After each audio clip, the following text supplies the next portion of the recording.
Okay, we're ready for Eddie? Yeah. I'm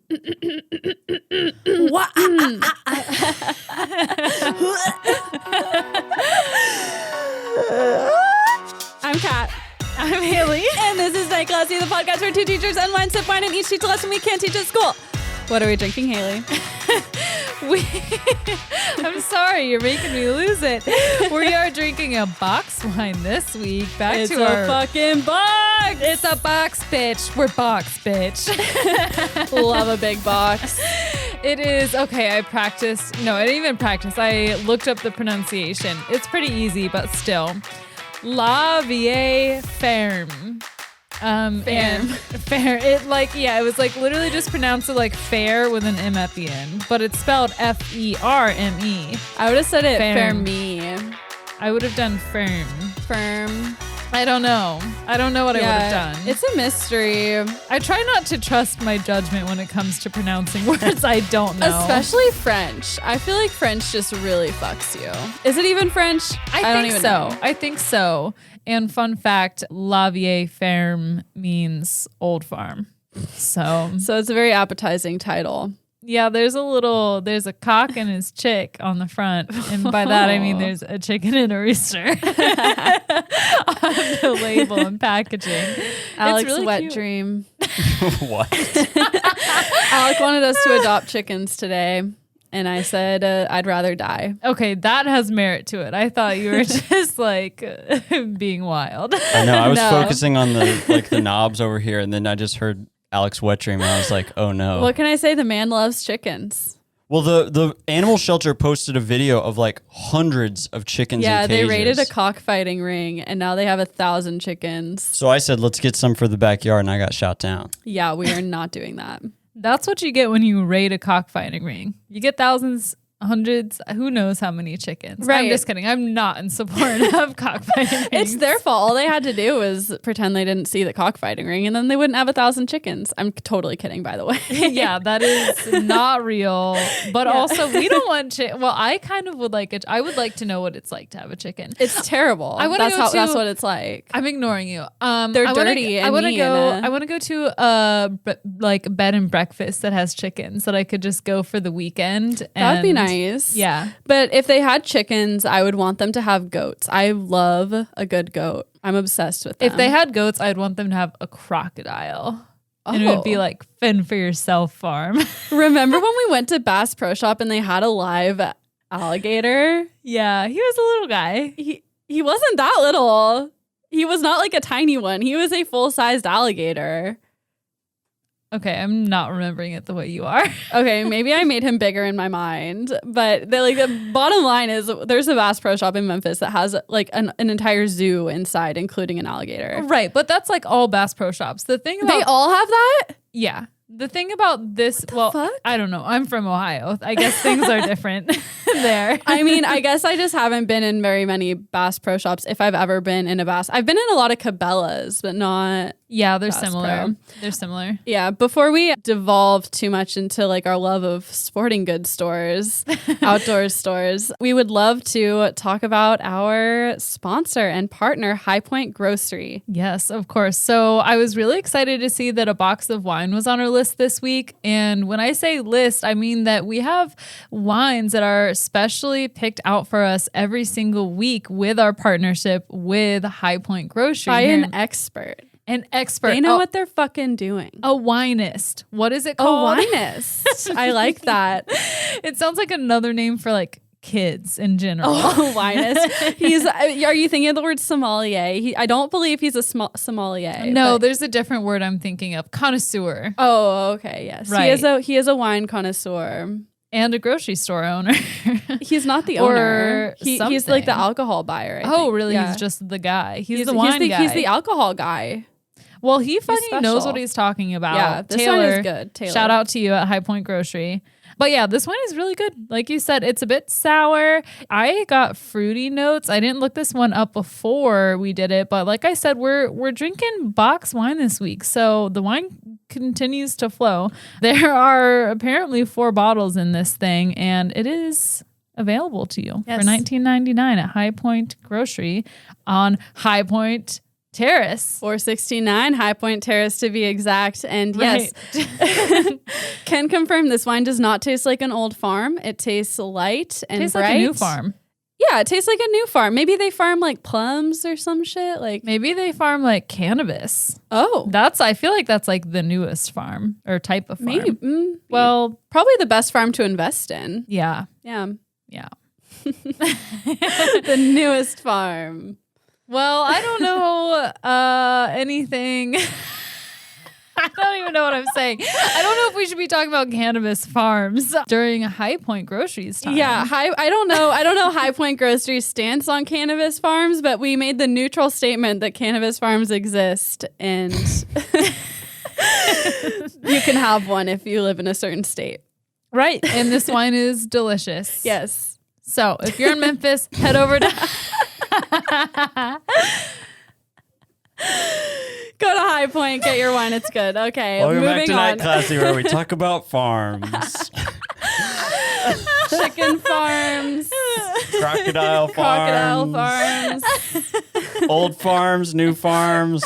farms. We love them. What can we or say? should we say farms? Farms. Farms. Get your pheromones. What? I don't know. The word farm reminded me of like pheromones. So like a breeding farm. yeah. What are we breeding? Babies. Oh, It's a sex human farm. babies. Yep. It's Oh. a cult. It's a cult. New Night Classy topic. We're making it up right now. Wow. What if we did like a Nathan for you type of like expedition where we started a human farm just so we could cover it on Night Classy and like we get to the story first, like this outrageous story of a cult leader running a human farm, and we create that human farm and the cult so that we can be the first podcast to do it as a story, and then that makes our podcast famous. That would be so fucking funny. What if we ended up like adopting the hundreds of chickens and that was part of our farm? And we're like talk about the farm as if they're humans and like just like allude to them being humans, but like never outright say it. Right. And then They it comes all- out that they're just chickens. They all have names and they're like, one day it was discovered that Henry started laying eggs. Margaret was shocked They sat on their young. and smothered them. That's a great idea. We should do it. Okay, I'm in. Yeah, Nathan, are you listening? It's a Patreon show though, so go subscribe.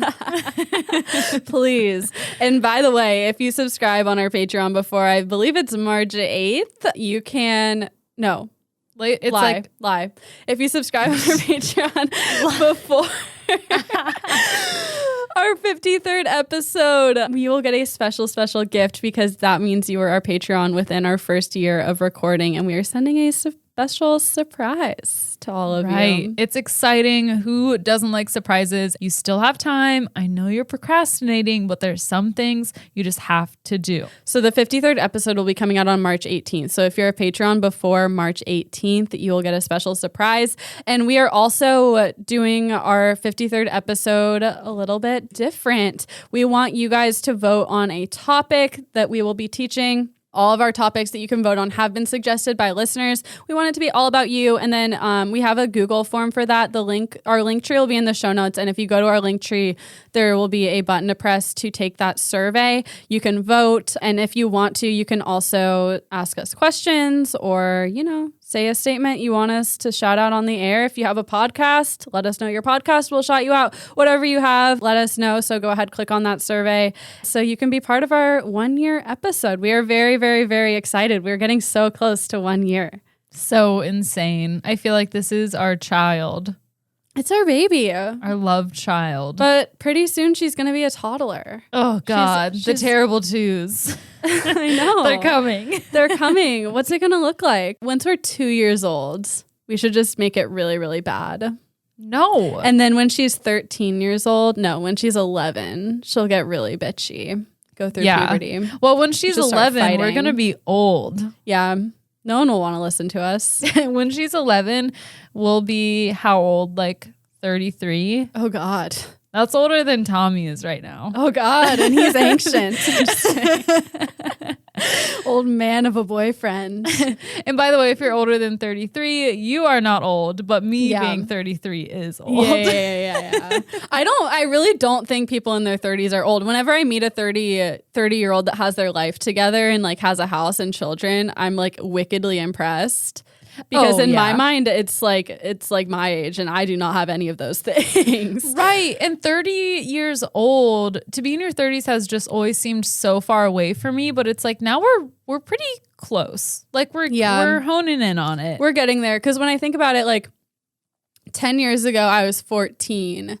And it doesn't feel like I was 14 that long ago. Yeah. It feels like I was just in high school and then I blinked and I was in college. Yeah. And now I'm impacting the lives of young children. Yeah, and then college was over, and then suddenly you're an adult with a job, and you don't even know how you got here. Yeah. And I don't know how anyone trusts me with a classroom full of youths. Yeah, the way time works definitely, like I already believed in aliens, but I think they have something to do with it. It's all a simulation. Definitely. We feel like it's not real because it's not. We know the truth. Yeah. Actually. Listen to us. Subscribe to Patreon. No, but speaking of kids, we're going back to school soon. And I went in yesterday and put my fucking classroom together. I really didn't think that we were ever going to go back. And so I never hung anything on my walls. Like my classroom was just a fucking mess with shit everywhere. And I never thought we were going back. And then like on Thursday, they allowed us back in the building. It was like an optional report to work if you like need to get your classroom together. And I was the only person in the building besides the janitorial staff, literally the only one. The dean of students and the janitors were there. And then I was the only teacher who had procrastinated up until this point. I don't blame to get their them shit together for not being there. Oh, well, I thought no one else had to do it. No, they had their classrooms in order. I didn't. Until recently, and the boil water order was still in place, and I forgot to bring water, so I didn't have anything to drink all day. So I ate 6 applesauces. That's smart. That's resourceful. Yeah, I thought so. Yeah, if I don't have water immediately available to me, then I'm not going to drink it. Right. Well, you couldn't have water. You didn't have the option. Yeah. So that's a bit different. And when you don't have the option of water, you get really thirsty. That's a fact. Extra. Makes you yeah. thirstier. I mean, that goes with like everything. You want what you can't have. And I really wanted what I couldn't have. So I ate a bunch of applesauces and then I got really sick. I don't know if it was the applesauces, but I did not feel good. Yeah. I don't know if I could do 8 applesauces. It's okay. It was 6. Oh, sorry. Something. But fine, go off. Yeah, the way you were saying you ate 6 of them, I just got it all jumbled up in my head. You 6'd 8 of them. Nice. Yeah. Okay, enough about the applesauce. We don't need to talk about. I never want to look at another applesauce. It's too wet for me. I wish I liked it, but I mean, I ate it because it was wet. I like crunch. Yeah, Alec puts cubes of cheese in his applesauce and eats it like cereal, and it swears to me that that's not a disgusting thing to do. It like first glance it seems disgusting. It is, but when I think about it, it's like sweet and savory, just like popcorn and candy. I love eating apple slices with slices of cheese on them, like cheese and crackers, but cheese and apple slices. Yeah, that's delicious. But that just sounds like a bunch of mush to me. Putting cubes of cheese in applesauce. That's vile. It's the exact same consistency as Indian food that we eat. Yes, but that's different. No, it is not. Yes, it is. It's different because it's different to me. That's right. You guys are going to get flooded with hate mail where they're like, we support cheddar cubes in applesauce. No. We stand with Alec. No. There's going to be mail coming in saying, oh my God, you guys gave me nightmares because you told me that it exists to put cubes of cheese in applesauce and then slurp it down like a baby. Do you want to know what is another weird combo of food? What? Is Doritos and Nutella. Oh. God. It's very good. No, it's not. It is. No, it's not. No. I thought so too. No. I like cussed someone out in high school because I was like, that's disgusting. That is disgusting. And then I was like, but wait. Let me just make sure it's disgusting. No, it's good as fuck. No. No. I know. No. I get it. You want to deny it. You can't. Your little brain just, and not saying your brain is little, just human brains don't have the capacity. But if you tried it, No, you would see God. I refuse to accept that. But one thing I do like that people think is gross is dipping I guess this isn't even really that gross, but Doritos dipped in queso is really That's not fucking gross Sounds at all. Yeah, you're like, oh, I'm so gross. I'm so nasty. That's gross, right? I do I'm cheese. so gross. I do cheese and cheese. Okay, well, I'm glad it's accepted because I thought it was really gross the first time I saw someone do it, and then that was something I tried. Though I was like, okay, this is really fire. You're weird. I don't know. I just feel like queso should be tortilla chips only. And then I saw someone dip Doritos in it and I was like, that's gross. I feel and then I like tried it and it was that really makes good. that could make it better depending on your mood. Like Yeah. chips are chips. It's really good. I have queso at home. We should get a bag of Doritos on our way home and Nutella. Do that. No. Yes. No. I'm not trying your queso unless you try my hazelnut spread. Great. Some more queso for me, bitch. Fine. I'm leaving. You can have your hazelnut spread to yourself and I don't want to watch you eat it. You can take your Doritos up to your bedroom and eat Doritos dipped in Nutella by yourself like the little bitch you are. What's that word? Like, for example, if somebody was like, I'm so tolerant, and then they're like, never tolerant. What's that? A bitch. Hypocrite. Hypocrisy? Hypocrite. Yeah. I'm not tolerant of people's food choices. That's like something I will judge you on is if you eat gross stuff. I don't fuck with that. Do you judge me if I ate like chicken? No. I don't Okay. judge people that eat meat. I mean, it's gross to me, but like whatever. I'm It's just everywhere. I'm trying to figure you out. But like if you are the type of person, let's see, what's a gross thing? I was watching a TV show the other day and they just smeared mayonnaise on bread and then ate it. Oh, and yeah. I was not okay with that. I was there for that. That's Yeah. a bit much. Yeah. That's another food that'd be way too wet for me. I just need crunch in my life. Yeah. I mean, I'm fine with wet foods at times.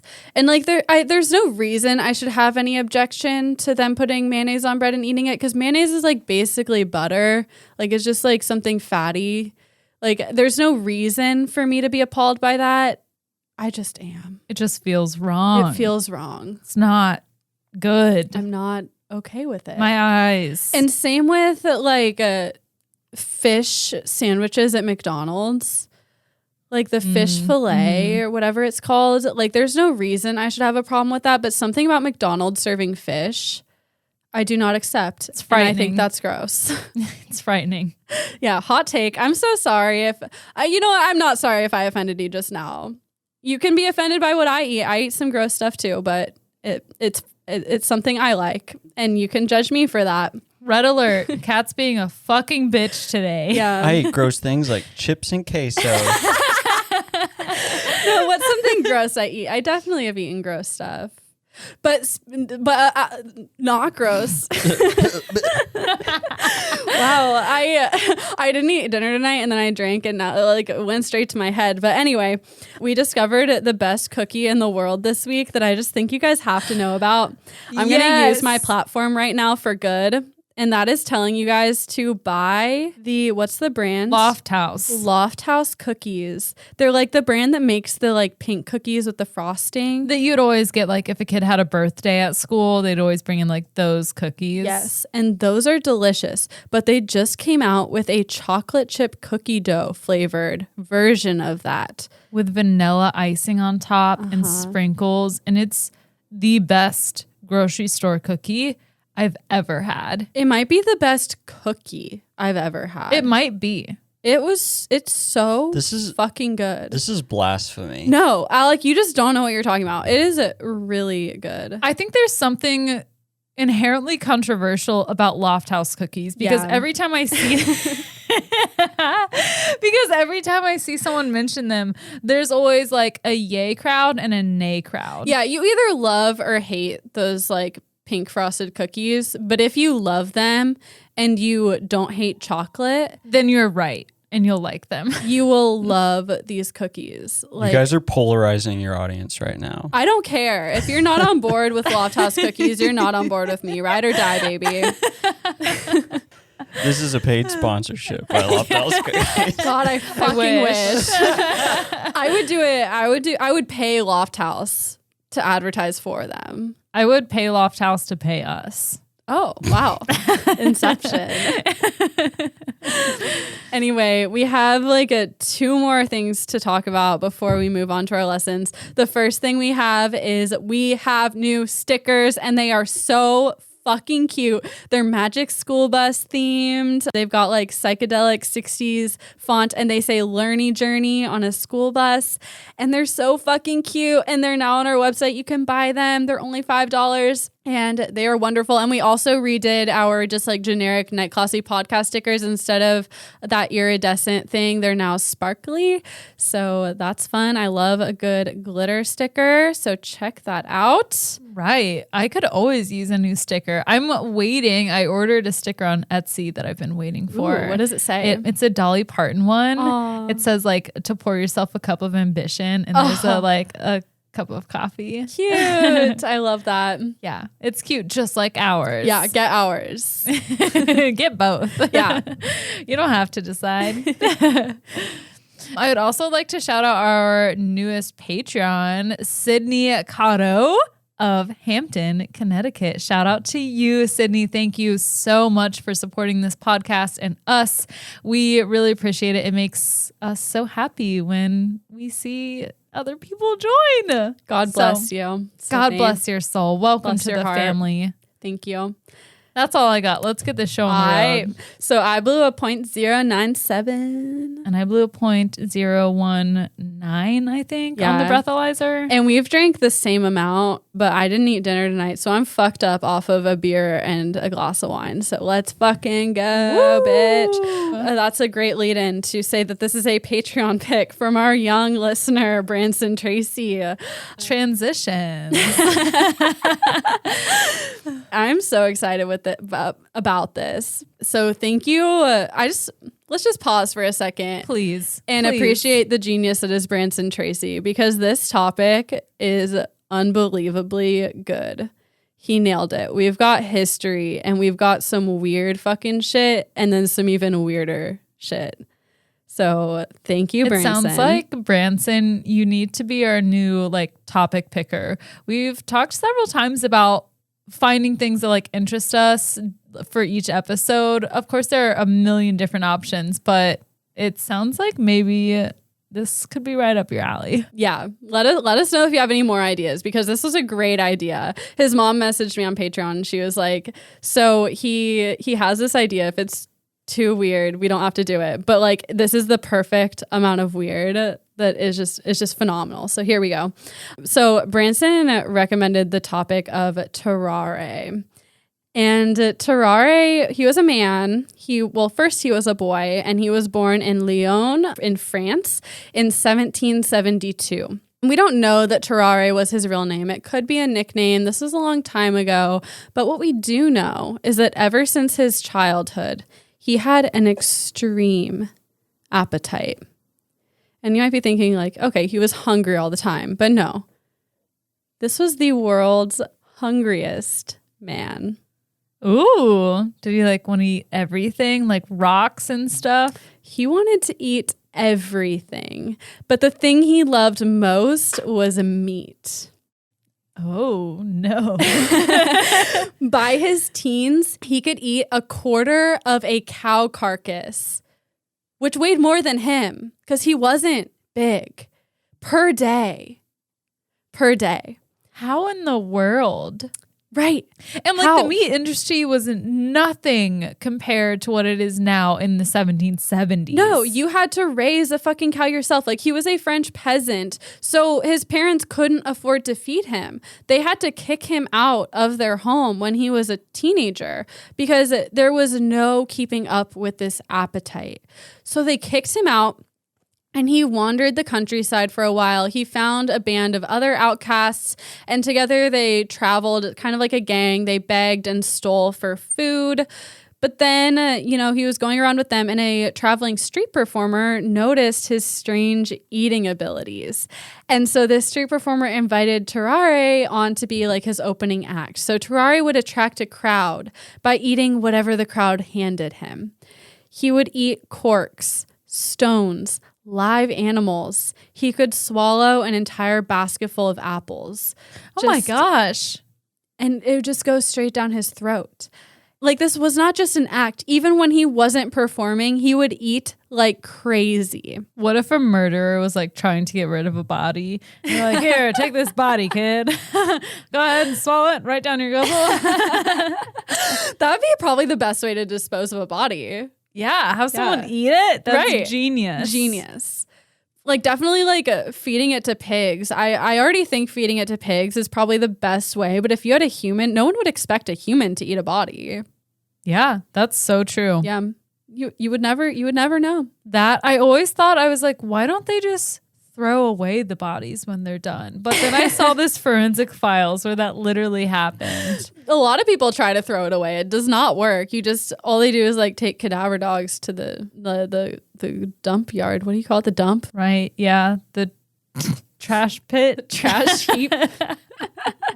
where the garbage goes. The climate change generator.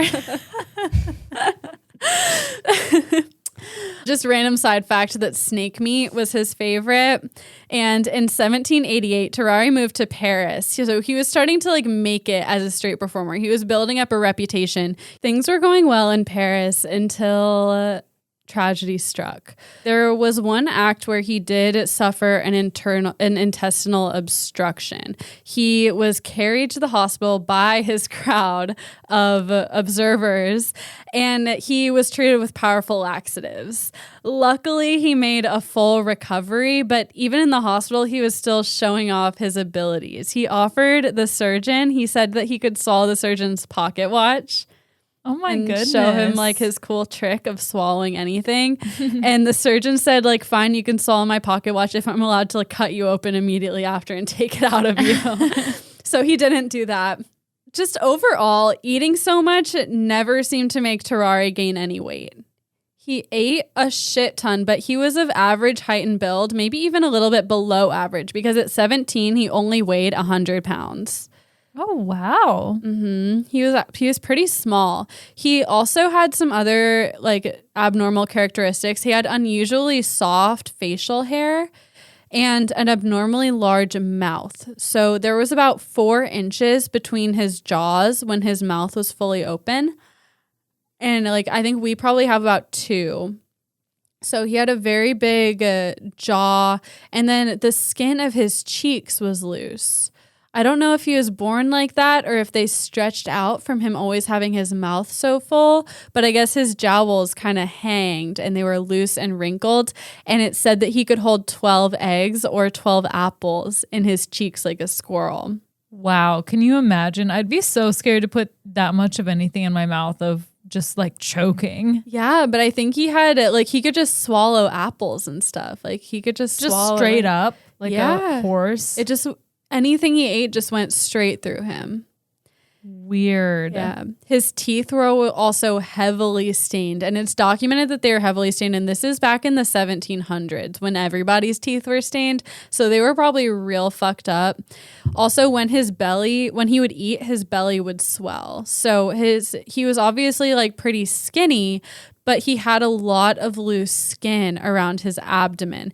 And it said that it hung so loosely that he could fold his skin around his waist almost like a belt. And then when he would eat, it would, of course, swell up. So it had just been stretched so much that that's what it did. His body was hot to the touch. He was constantly sweating, and he smelled terrible. Oh, yeah, I bet. Even by like the time standard. Yeah, whatever you eat you're gonna smell like that. Yeah, but like worse because he was like always soaked in sweat. And there's a quote that says he smelled, quote, to such a degree that he could not be endured within a distance of 20 paces. Burn. Yeah. Big time burn. Big burn. So he smelled like shit, and the smell got worse after he ate. Also, after eating, his eyes and cheeks would become bloodshot, and a visible vapor would rise from his body. At some point, you've got to look at yourself and just be like, why? Why am I doing this? He literally couldn't help it. Like, it was not, there's no way this was a choice for him. It was a compulsion. After he'd ate, he'd become extremely lethargic. He would belch loudly, and his jaws would like make these swallowing motions. I'm not sure what that means.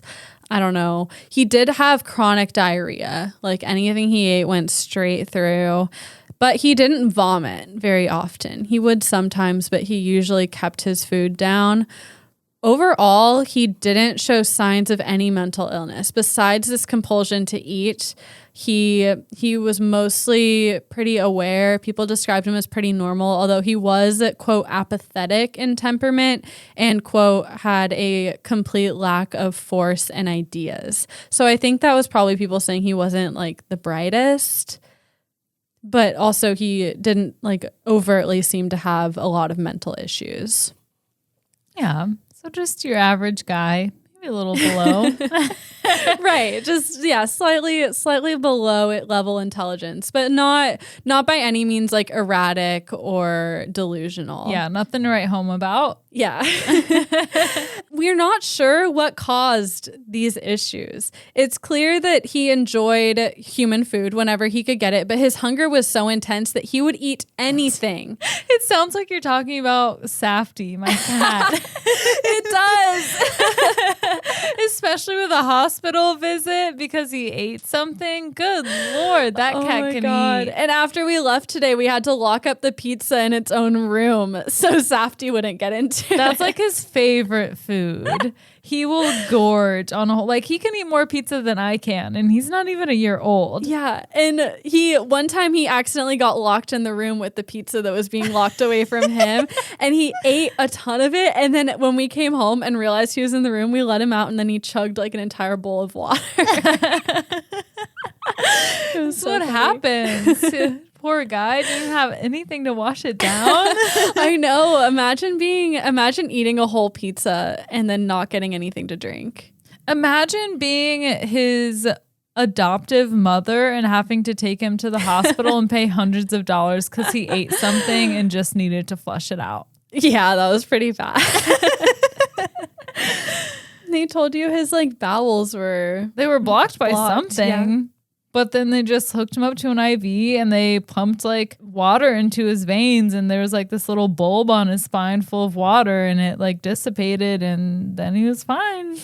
They had to do it twice though, which not cheap. Not cheap. I'll tell you that. No, ma'am. It's a lot of things, but it ain't cheap. So you might be hearing this and thinking this is crazy. There's no way this is real. But although doctors do point out that some of Tarrare's story might be a little bit exaggerated, it's credible enough that reputable medical texts of the time, such as the Study of Medicine, Popular Physiology, and the London Medical and Physical Journal, all wrote about this case. Also, there's this doctor, Dr. Percy, who we get a lot of information about Tarrare from. And Dr. Percy is a very reputable medical surgeon. He was the chief surgeon of the French army, a university professor, and the inventor of a lot of important battlefield medical instruments. So he's a reliable guy and wrote a ton about this case. So this is real information. It's not just a tall tale. There are also similar cases to Tarrare documented about the time, although there haven't been any known modern cases. Like we said earlier, Tarrare does not suffer from psychosis, but the cause still could have been something having to do with the brain. So it possibly could have been the hyperactivity of hormones or dysfunction of certain brain components. There's this doctor called Dr. Don Moore who did an interview with Ripley.com about this case, who suggests maybe he had an enlarged hypothalamus. So the hypothalamus regulates the body's temperature and is responsible for causing sensations of hunger, which of course we know that Tarrare ran super hot, was always sweating, and he had extreme hunger. So this is a possible explanation. Another possibility is pica, which makes you crave anything, crave inedible objects. And then there's also that aspect where Tarrare didn't gain any weight, no matter how much he ate. Dr. Moore thinks that this may have been because he had a parasite like hookworm or roundworm that was stealing his nutrients. Another explanation is hypothyroidism, which causes extreme appetite, rapid weight loss, profuse sweating, heat intolerance, and fine hair, which I think is the best explanation because he had all of these things. And then maybe that combined with something that like made this appetite even greater, such as Prader-Willi syndrome, which causes intense hunger that never stops. Like, I think I watched a show on TLC one time about a family who had a child with Prader-Willi syndrome, and they'd have to like lock up cabinets, and like it was a constant battle because I think I saw that same one. Mm-hmm. Yeah, was she a little girl? I think so. And yeah, it's really sad. It just makes you feel like you're starving all the time. And we'll talk more about Tarrare's life in a moment, but it really sounds like he had something like that. Like it went beyond feeling hungry. Like he felt like he was starving. And so it might have just been like a perfect storm of multiple things. Another explanation might have been extreme iron deficiency, which to me seems unlikely because he ate a lot of like red meat and organs and blood. Would he cook the meat? He would eat cooked meat, but he'd also eat raw meat. Okay. Yeah. He would eat anything. He could have also had a damaged amygdala, which in animals we know can induce something called polyphagia, which causes a strong sensation of hunger. And then it's also been suggested that there could have been an environmental cause because at the same time in the same area, there was another man that seemed to have a similar, I don't know what you would call it, compulsion as Tarrare. And that person was Charles Domri. And I just have 2 bullet points on Charles Domri because he's incredible. He joined the Prussian army, but then switched to the French side because they had better food. Relatable.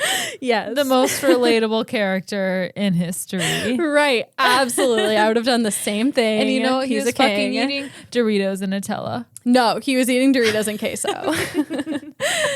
Porque no los dos.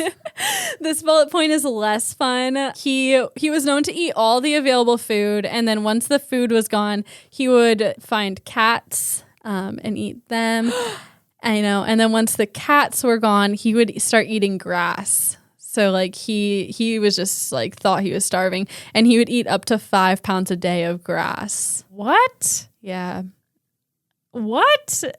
Well, if you think you're starving, like if you were starving to death and all there was grass, you'd eat it. Yeah. You'd probably also eat a cat. I have questions about the nutritional value of grass. Better than nothing. I want to know more about it. Is it like just like a salad? No, humans do not digest grass very well. Okay. Yeah. You really don't get very much nutrients from it because it's so fibrous, but you know, better than nothing. Anyway, back to Tarrare. So after street performing, Tarrare joined the French Revolution Army.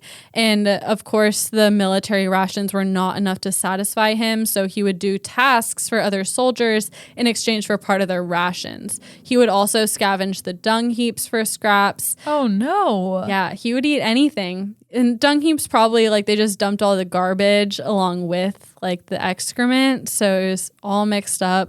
He ended up being hospitalized for exhaustion because even with his military rations, even with eating other people's food, even with scavenging in the garbage, he still was not getting enough food to keep him going. Oh. Yeah. So he was hospitalized. So they granted him quadruple rations. So he got 4 times as much food as everyone else, but he would still scavenge through the garbage and eat other people's food. He was even known to sneak into the apothecaries and eat the poultice, which is like an ointment. He was eating everything. Was he ever full or satiated? Not really, not unless he ate like a shit ton and then he'd fall asleep and then wake up and want to eat more. The military surgeons could not figure out what was going on, and Tarrare was ordered to stay in the military hospital to be part of physiological experiments. They were just kind of fucking around. At first they just wanted to see how much he could eat. So they put him in a room that contained a giant meal. It was a meal enough to feed 15 people. And usually they'd restrain him and keep him away from food, but they just kind of like put him in the room with that to see what would happen. There were 2 large meat pies, plates of grease and salt, and 4 gallons of milk. Ooh. And he ate all of it. And then he immediately fell asleep. So relatable. Yeah. Again, what is going on here? He's very relatable until he's not. So Dr. Corville was the surgeon running these experiments, and he noticed that Tarrare's belly would become taut and inflated like a balloon. And so they saw him eat all this food, and they're like, let's take this a step up. And so they started feeding him live animals. The first thing they gave him was a cat. I'm sorry, this is sad. He tore open the cat's abdomen with his teeth. What? Then drank its blood, and then ate the entire cat besides the bones, and then vomited up its fur and skin like an owl. For why? He would eat anything. He was just like, okay, they gave me a cat. I guess this is it. Yeah. He just had to eat all the time. Oh no. Yeah, so they just kept fucking around. They gave him other live animals to eat, including snakes, lizards, and puppies. They also gave him an eel, which it was alive, and he ate it he bit down on the head and crushed the head and then swallowed the whole eel, including all the bones. What? This is insane. Yeah, it sounds unreal, but like it's real. It's documented by like military surgeons. What if he was like pooping it out while his throat was still swallowing it? Pretty much. It sounds like everything he ate went straight through him. Jeez. Did he even have intestines, or was it just a straight shot? He did, and they were extremely enlarged. We'll talk about that a little bit at the end. Good. I want to know. Yeah. His entire like internal cavity was fucked. So after several months of them just like feeding Tarrare and like seeing what he could do, the military started pressing that he be returned back into active duty. But his doctor, Dr. Corville, suggested that maybe his abilities could be put to use in the army. And so they proposed. A bomb is coming. Quick, eat it. He's like Pac-Man. He just goes around the battlefield eating bombs. Yeah, even ones that are like landmines. He's like eating all the dirt. And the Earth's rotation tilts because there's less mass on one side now. They should have done that. Instead, what they did was they thought that maybe he could be used to smuggle documents through enemy lines using his stomach because he could swallow anything. That's second best. Yeah, it's not as good, but not as funny for it's sure. It's an idea. They decided, they were like, this is an idea, but we have to make sure it will work before we do it. So they put a document in a little wooden box, gave it to Tarrare, and they said, eat this. And he was like, I don't really want to eat that. And they said, if you eat it, we'll give you a wheelbarrow full of 30 pounds of raw bull lungs. Wait. And that will be your payment for eating this wooden box. He tore open a cat and ate it, but he didn't want to eat the wooden box. I don't know. I'm elaborating a little bit, but they did pay him. They paid him to eat the wooden box with a wheelbarrow full of 30 pounds of raw bull lungs. He's freaky. He is freaky. And so he did it. He ate the wooden box. 2 days later, they retrieved the document from his excrement, and then he ate all the bull lungs immediately as they were paid to him. Then he was officially employed as a spy. His first assignment was to carry a message to a French colonel who was imprisoned by the Prussians. This was more of a test of Tarrare's reliability than anything else. They told Tarrare that there was crucial military information on this document, but really it was just a note that asked the colonel to reply and let them know if this worked. Did he have to go through his excrement to get the message? Yes. I mean, he definitely would have. He swallowed it. Okay. Pooped So it no out. one else is going through his poop. Oh, so you're asking, It's do the solely him. soldiers have to go through his poop, or does he have to go through Who his is poop? retrieving the message? I assume him. Probably. Probably.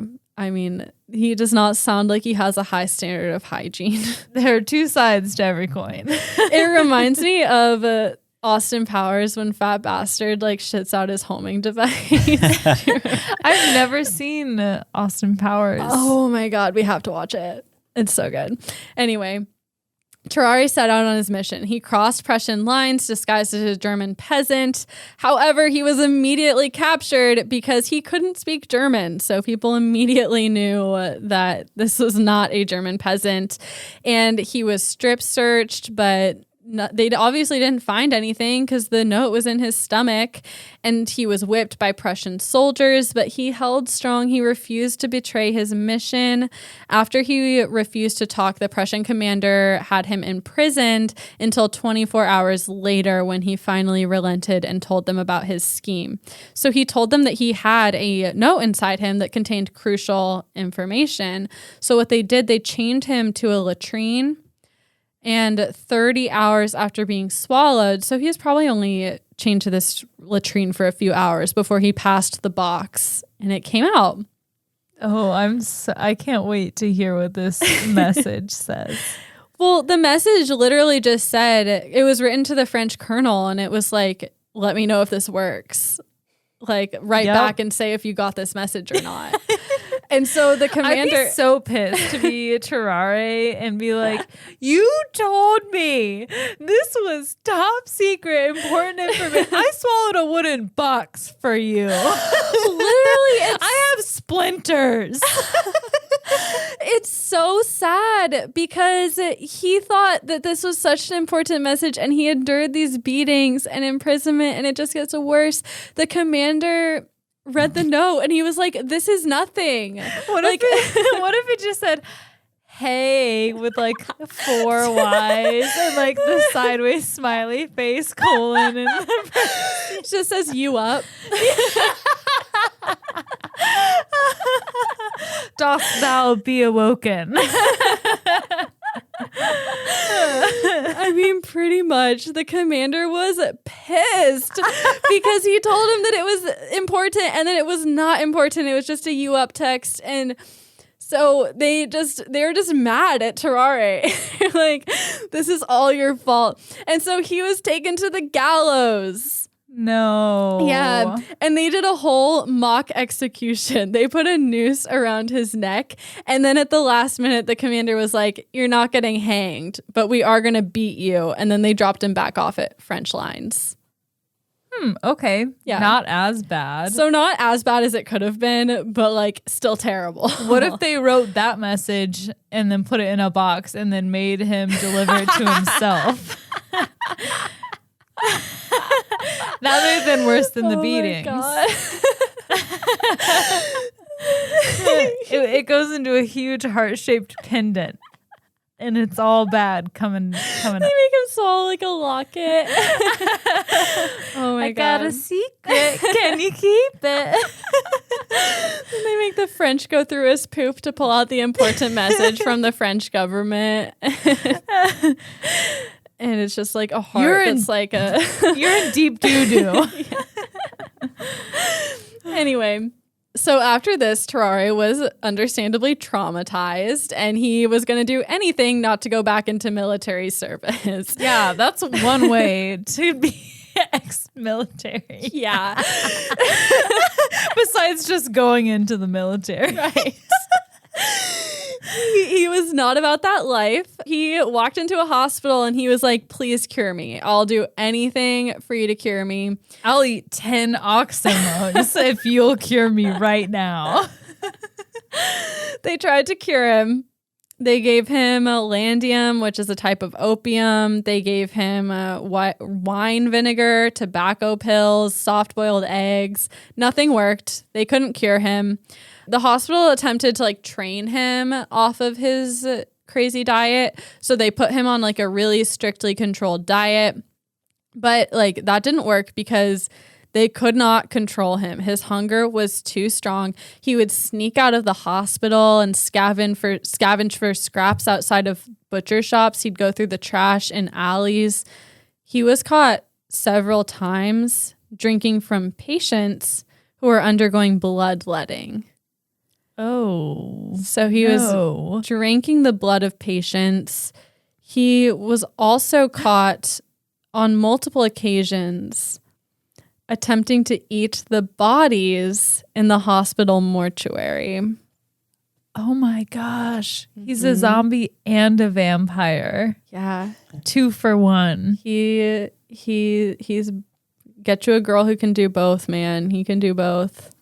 He's all the way up. Yeah. He really is. He's on 10. Yeah. As the kids probably don't even say. I wouldn't know. Some doctors understandably believed he was mentally ill and pushed to have him sent to a lunatic asylum, but he remained in the hospital until one fateful incident. A 14-month-old child disappeared unexpectedly, unexplainably from the hospital. Please no. And it was immediately expected that Tarrare had eaten the child. You can like see the imprints of a 14-month-year-old like pressing on the insides of his stomach. He's like, having people feel his belly like he's pregnant. Like, It's here a it's boy. kicking. Yeah, sonograms haven't been invented yet, but somehow I just know it's a boy. Right. Oh, when's my due date? 48 hours.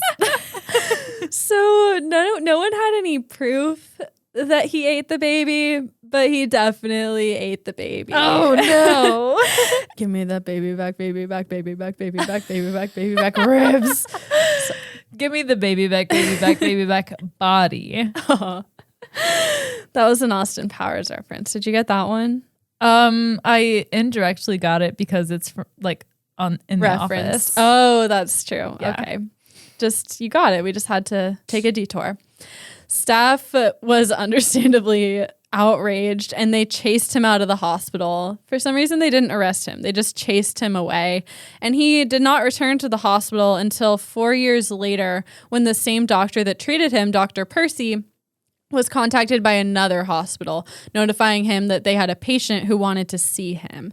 It was Tarrare. He, at that point, was extremely ill and bedridden, and he wanted to call Dr. Percy as a last resort.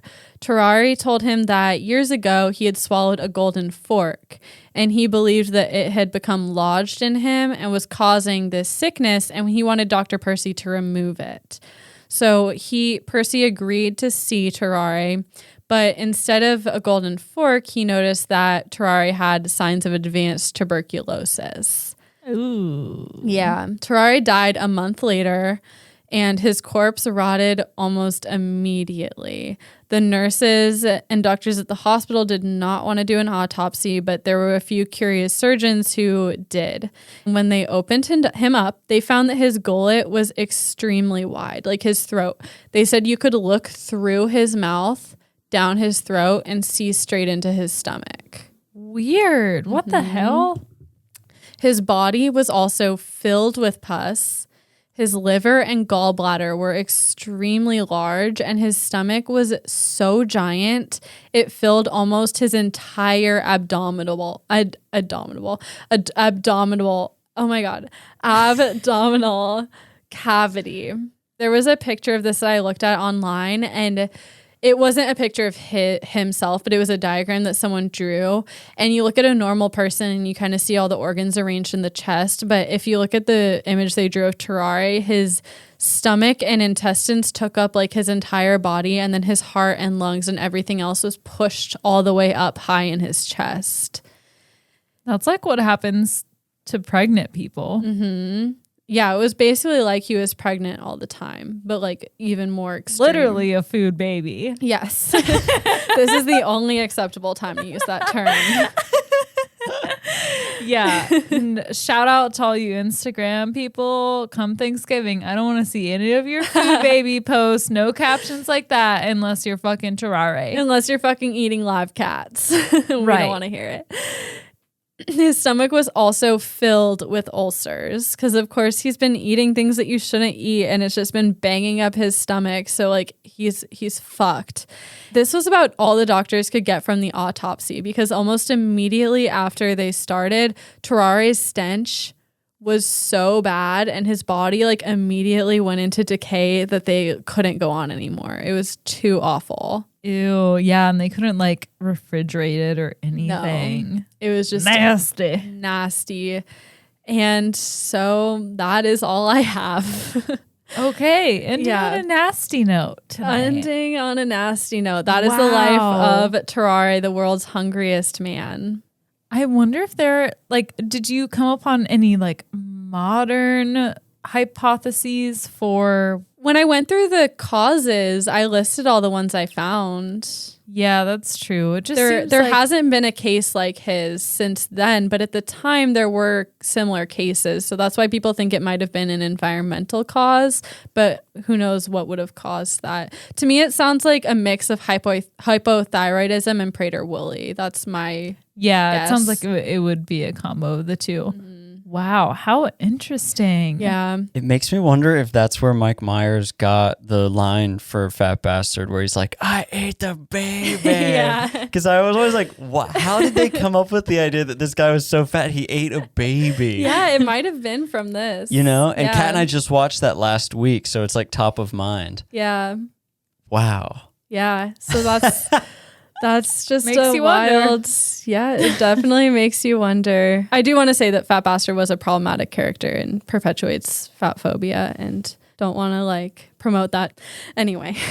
Thank you for that. And speaking that out into existence. I haven't seen it. I would probably agree, but I haven't seen it. Yeah, not a great character, but in the whole scheme of those movies, if you ignore that part, they're amazing movies. Let me just cite my sources. So big shout out to Wikipedia. Like pretty much all this information came from Wikipedia. And then I looked at different sources and like none of them were as detailed as Wikipedia. I kind of just used them mostly to back up this stuff. So really Wikipedia came through on this one. Thank you. I also have allthat'sinteresting.com, ripley's.com, io9.gizmodo.com. Those are my sources, and that is my lesson. Thank you again to Branson Tracy. Yes, so that was wonderful. I love that topic. I want to hear more from you, Branson. All right, let's hear a quick word from our sponsor.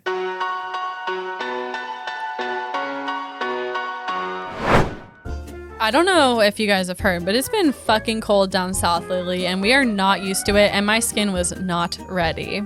Yeah, sometimes lotion just doesn't cut it. When your lips are crying out, help me, help me, I automatically reach for Ralphie and Alice, of course.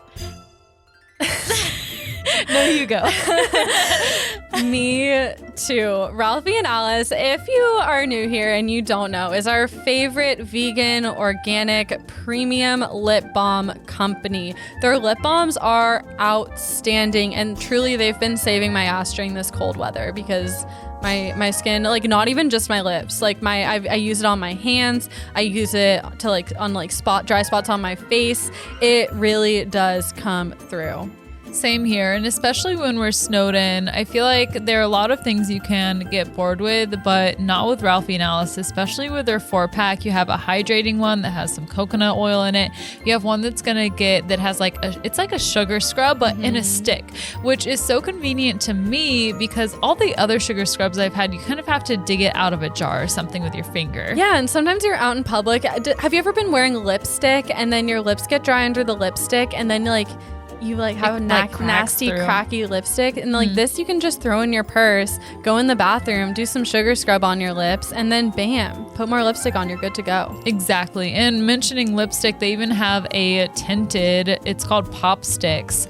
I love it. It's tinted red, but it still goes on like a chapstick, and it just tints your lips. It looks natural with a little extra spice, if you will. Yes. So I always go to reach my Ralphie and Alice. We thought you guys might like it too. So if you use the code NIGHTCLASSY, the name of this podcast, you can... No spaces. No spaces. Night classy. Night classy. You can get 15% off your order from Ralphie and Alice. So do it. Kiss dry lips goodbye. Mwah. Welcome back.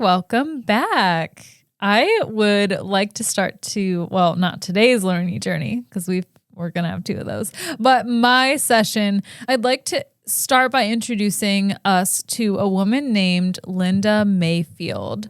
Linda has always loved art. She's a very tall person physically, and her personality seems to go along the same line. She's very bold.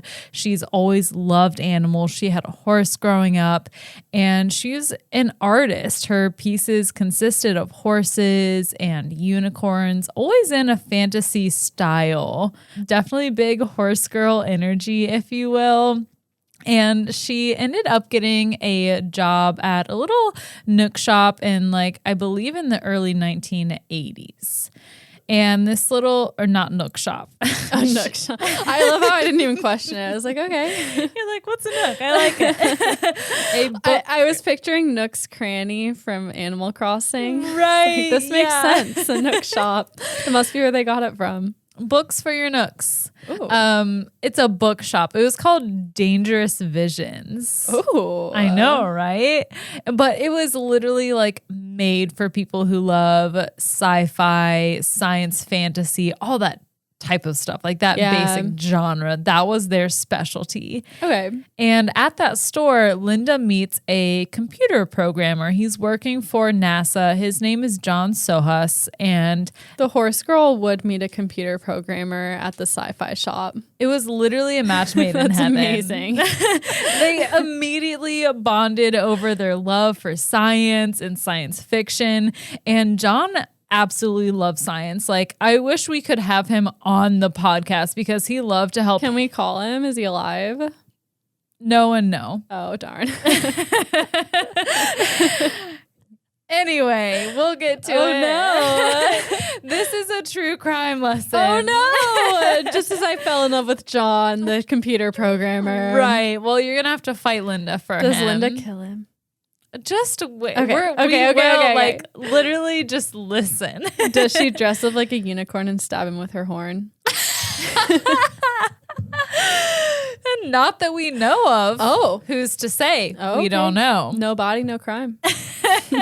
When he was alive, he enjoyed helping his friends and his family understand science.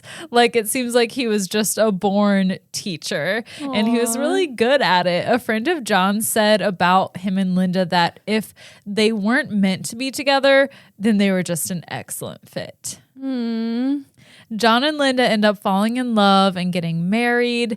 And as a newlywed couple who hadn't quite gotten on their feet yet, they end up moving in with John's mom, Dee Dee, in San Marino, California in the mid-1980s. Dee Dee really enjoyed having them there. She appreciated them and they appreciated her for letting them stay with her.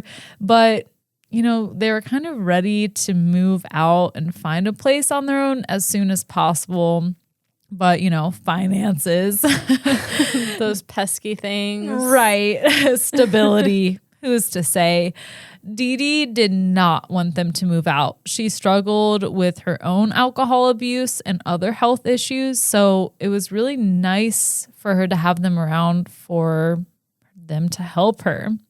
But one day in early 1985, Linda called her friend to tell her friend that John had gotten an interview for a government job and that they could possibly have a position for her as well. So they were heading to New York to interview for these positions, but she couldn't tell her friend anything else because of this government position. They're going to fly to New York for the first interview, and it might possibly be a job for her. Yeah, it was that seems sketch. Yes, I could not agree more. It was definitely an interview for him, but possibly for her. So they jet set. The trip was supposed to last for 2 weeks. Obviously, 2 weeks came and 2 weeks went, and then another 2 weeks, and then another 2 weeks. John and Linda were never seen again. Yeah, because pro tip, if you're living on the West Coast and you get a weird interview for a job on the East Coast, you don't know. Well, this was 1985. Still, I feel like you have a few phone interviews before you fly over to New York. Yeah, I don't know. I don't know what things were like back then. It but just sounds like a lie. they fucking went for it nonetheless. I'm not blaming them, but sounds like a lie. Well, friends and family weren't really concerned at first either because Dee Dee and Linda's sister both received a postcard signed by Linda. And then 2 other postcards came, and they were from Paris, France. They appeared to be in Linda's handwriting. Her friend receives one that read, "Dear Sue, kinda miss New York. Oops. But this can be lived with. Oh, no. John and Linda." No, no, no, no, no, no. No, ma'am. Yes. And it was postmarked from Paris? Yes, it was legit from Paris. Oh, my God. Another card was sent to Linda's family, but the postcard had no details of their travels or their return, nothing like that. So suspicion definitely grew after they looked at the postcards a little more, because at first it was like, okay, this is like a sign, they're safe, like everything's okay. Maybe it is this just like a weird government job. But they were like, I don't know. The postcards are missing this personal touch of like, dear mom and love Linda that they would have expected. If you sent me a postcard, period, I would know you were kidnapped. I just send you a postcard and it's like on the back is just a drawing of a dick. That's how you know I was fine. But if I just sent the postcard. If you sent me a postcard and said having a great trip, love Hayley, kidnapped. Definitely, 100%. I would never do that. Who sends a fucking postcard? Not I. I buy postcards for myself to remember my travels. Yeah, you don't buy postcards for other people anymore. That's strictly for your scrapbook. Right. If I'm traveling, check the gram. Okay. Right. Maybe in a year or so we can start really traveling. Hopefully. Well, anyway, Linda's mom said that there was nothing in these postcards that sounded like Linda. It did appease her at first. She thought maybe she just had to write it quickly and Linda would follow up later, but there were no postcards after that. Linda had also never been out of the country, so she did not even have a passport. And she's sending postcards from Paris, France? Yeah, no. They searched records for passport applications, and of course, there were none under her name. Another creepy detail to add is that Linda had 6 cats that she boarded before they left for New York. She paid the animal shelter. Is it called a shelter? The boarding Kennel. The kennel. Yeah. She paid the kennel. I'm sorry. They had 6 cats and she was living with her mother-in-law. Can you imagine walking up to your mother-in-law's house like, here we are. Oh my God. I know that I can't ever move back in with my mom because I have 2 cats and she would not be having that. She went balls to the walls with cats. Oh my God. I love it. I love her. Dee Dee had a reasonable estate though, so it's fine. But she boarded the cats at this kennel and she paid in cash for 2 weeks, which is exactly how long. Also, why wasn't her mother-in-law watching the cats? Why'd she have to put them in a kennel? Would you leave 6 cats with someone who's struggling with alcoholism? I guess not. I don't think But I mean, so. I watch my own cats. I guess you just learn to live with circumstances, don't you? I guess so. But there's also like Kelly, our roommate and friend, is like the most dependable person ever. Like if anything ever happened to us, I think she would fend for the cats. I would never leave the cats to Kelly because she's allergic to cats. That's just cruel. You don't get to choose if you get murdered or not. Okay, if I get murdered, the cats go to Alec, and then if Alec can't take care of them, they go to you, and then if you can't take care of them, they go to Tommy, and then if Tommy can't take care of them, they're fucked. I love that Tommy's the last step before they're fucked.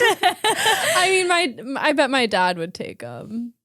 Well, let's not. But I wouldn't give them to Kelly. Kelly would not want cats. I'm not talking about her keeping them. I'm talking about like we said we're going to be gone for 3 days, but we're actually gone for 5. Can you feed the cats? I don't know. We'll ask her. Let's ask I'm her. sure I 100% know she would, but I would never like make Kelly feed the cats because I feel bad that we even have cats in the first place because she's allergic.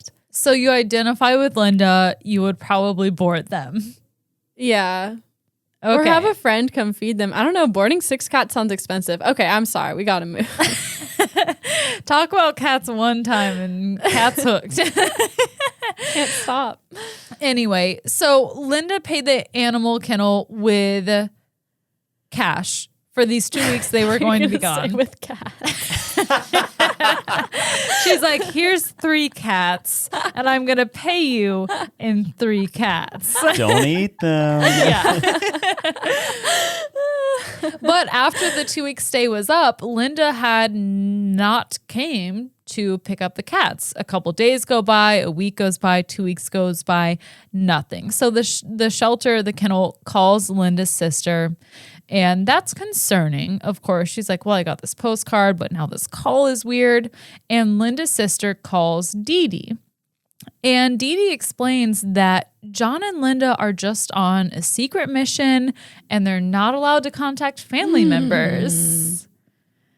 Linda's sister tries to get more information from Dee Dee several times, but as previously mentioned, Dee Dee struggled with alcoholism, and this affected the stories she told each time. Sometimes they were a little bit more crazy, sometimes they were a little bit more chill, but the general story she gave was that John and Linda went on a secret mission and they couldn't contact anyone. Dee Dee is keeping their dead bodies and sleeping with them at night. Listen and we shall find Oh, out. God. Okay. Yeah, cats no longer allowed to hypothesize on true Why? crime. Why? Just listen. Okay. Just listen. I think we'll all be unpleasantly surprised. So in April 1985, they disappeared in like February. Anyway, in April. April? Yeah. That's 2 months later. Yeah. Okay. Yeah. They were like, oh, and nobody has called the police? they call the police now. Finally. Yeah. Linda's God. family. I know. How long do you think it would take to, like, for your family to file a missing persons report? Because I talked to my mom for the first time on the phone in weeks, and I apologized to her. I was like, I'm sorry I haven't called you. I really didn't think I was this type of daughter, but Yeah, tough to say because, I'm not a phone talker either. I rarely talk to my family, but when my mom texts me, I answer her text. yeah. So I also think like if I didn't answer her text for a few days and she continued to text me and call me and I wasn't answering, she'd ask like you or Alec, and then Definitely. Yeah. But then one of us says, oh, she's on a secret mission. yeah, I don't think that would go. I'm the last person who would be on a secret mission. That's the biggest red flag. Yeah. So finally, Linda's family files a missing person report with the police. The police go to Dee Dee's house to follow up. And Dee Dee is adamant they are not missing. Like, she could not understand why it was so tough to understand that they were on a secret mission. Dee Dee claimed that she had a source, but she never told the police who her source was. There was no evidence of foul play, so the police could not further investigate that night. Are you okay? Yes, I'm serious. Police are the best, aren't they? I just love them so much. Get the job done in the right way every time. They're so don't good. they? Every time I've never tell me a story where the police have failed to properly do their job. I'll wait. Tell me a time when we shouldn't question anything the police do. Right. I can't think of a single time. Me either. My brain is empty. I'm like, durr. So Just kidding. yeah, big time kids. The police did not investigate further, and things settled down for a couple of months. No. Months. I thought you were gonna say they couldn't investigate further that night, but the next morning the detective was like, Bright and early, they pulled up to Dunkin' Donuts. They got their bacon, egg, and sausage, and they were on their way to investigate. The cannibals eating their bacon. Wrong. 3 months after the first time the police went to Dee Dee's house, Dee Dee had a change of heart. She calls the police and she also files a missing persons report for John and Linda. She tells the police that she's been forwarding all their mail to her source and that he's the one who's been in contact with John and Linda.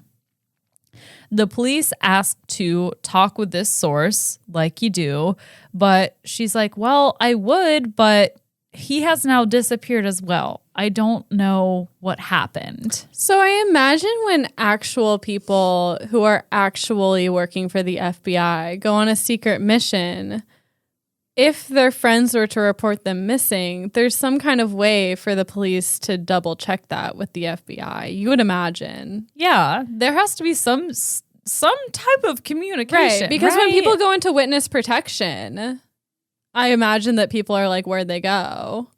They would handle it. Like something happens. And in this case, nobody double checked. I feel like 3 months. This is just like the Spider-Man meme where it's all like Spider-Man like pointing guns at each other. And they're like, where's John and Linda? Nobody knows. I'm speechless, but I'm not surprised. Well, Dee Dee eventually reveals her source's identity. It is a man by the name of Christopher Chichester or Chichester. Christopher Chichester is a man who rents the guest house on Dee Dee's property. So that's her source, he's her tenant? Yeah, but he recently moved out and left no forwarding address. Dee Dee also told the police that John's pickup truck was now missing, but she wasn't sure when it had disappeared. The bodies were fucking disposed in the pickup truck. It's in a ravine.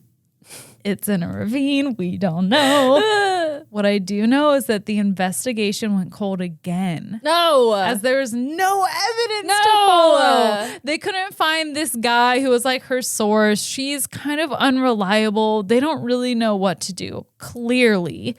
Dee Dee ends up selling her house and moving into a trailer park. Of course she sold her house because there was evidence in it. Nobody got a search warrant for her house. Where's the She's evidence? sus as hell. Where's the evidence? They'll never know. How would they know? They'll never know. They're not going to know. They're not going to know. How would they know?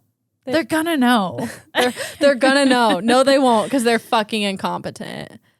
So when she sells her house, she moves to a trailer park and she ends up dying like 9 months later in 1988. That's convenient. Just had to fucking go and die after you killed your son and his wife. 9 months later, though, John Sohas' missing truck is spotted in Greenwich. Is spotted in Greenwich, Connecticut. A man named Christopher Crowe wanted to sell this truck to a minister's son, but Christopher Crowe didn't have any registration papers for the truck, and there was an outstanding lien on the truck as well. So the minister's son decided against purchasing the truck, but it did get reported since he didn't have the registration papers. And the police in California thought that the whole truck situation was kind of shady. And they suspected that this Christopher Crowe character might have some information about John and Linda's whereabouts or might just have any information. After finding John's missing truck, they ended up actually investigating and doing their job and realizing that Christopher Crowe and Christopher Chichester, the tenant, were the same person. Christopher Crowe was an alias. Imagine changing your last name and not also changing your first name. I know, right? And your name is Christopher. You could be named anything you want, and you just really chose to drive Christopher all the way home. Right. You just every single time. Yeah. Chris. I just love being a Chris. I know there's so many good Chris's out there. There's a reason Chris why Pratt, Chris D'Elia. They're all trash, but I identify with them. Christmas, more Chris, please. That's what I'm hearing. Who's Christmas? Oh, Christmas. Oh.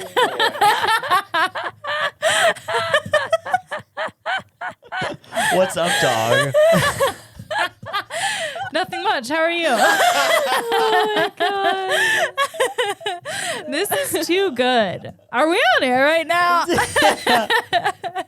Wow. Nice. That was awesome. Nice. I've been bested. I'm never gonna financially recover from this.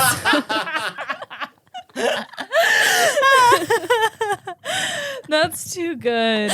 Oh my gosh. I think we should just stop here and I'll pick up next week. Bye. Psych. That's not what we're doing. Okay. So anyway, it turns out that the tenant of Dee, Christopher Chichester, and Christopher Crow, the guy who's trying to sell the truck, are the same person.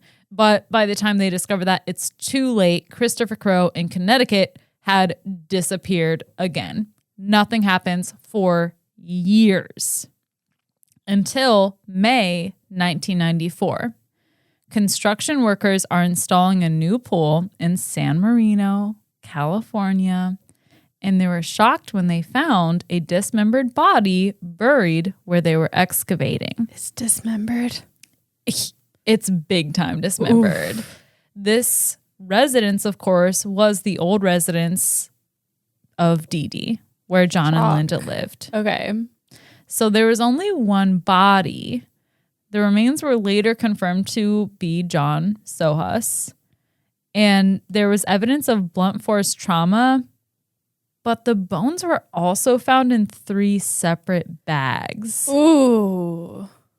So it was brutal. Yeah. Whatever John went through. How? He must have knocked him over the head and then cut him Who? up. Was Dee able to do He that? or she. Oh my God. They investigate the main house and the guest house, and they use luminol. If you're not familiar with luminol, this chemical will light up or glow when it comes into contact with blood or where blood has been in the past, even if the blood was wiped up years prior. So when they pour this on the floor in the house and the guest house, the floor of the guest house glowed. They could see 3 distinct big patches of blood that had been cleaned up previously. Whoa, so she killed her tenant too? Or no, because he had an alias. I'm confused. Right. Okay. So now Christopher Chichester / Christopher Crow was now their number 1 suspect. They do not suspect Dee of it. They don't? No, they don't. Because But why would her tenant kill them? We'll get to it. Okay. Self-revealing. Okay, why do you know so much about this? No, I'm saying as a story, it should self-reveal. But I'm the voice of the audience right now. Right, you have questions. Yeah. So why do they suspect him? Because that was his house. Oh, I get that. That's where he lived. But I need a motive. Well, Dee wanted John and Linda to stay around longer. Yeah. So why would she kill them? Because they were going to leave her house and she wanted them to be there forever. Right. If you can't have me, you can't have anyone. That's right. What if I was That's like, what I'm thinking. Hey, Kat, I'm starting a side podcast bi-weekly with a different friend. I'd kill you. Easy. I knew it. Good. That's exactly the answer I was looking for. You get a star. Gold. Good. All the way. Holographic gold. Oh. Which is really all the colors, but mainly gold. Yeah, I don't like that as much. I want plain gold. Gold. Pure. All the gold. Pure. Platinum. Oh. No. Pure. Gold. Okay. Gold. Anyway, weird anecdote that I have no answers to, so don't fucking ask me. In the summer of 1985, a woman went to the kennel and asked for Linda's cats. The kennel owner complied, and the woman picked them up. She was never identified. What the fuck? Yeah. No.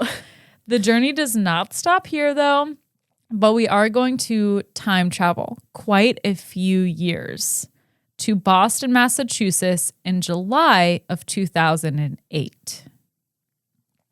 A man named Clark Rockefeller had just gone through a very tough divorce from his wife, and he was not pleased with the custody situation with their daughter, Rain. So he calls his driver and he's like, hey, there's this guy who's been giving me some trouble.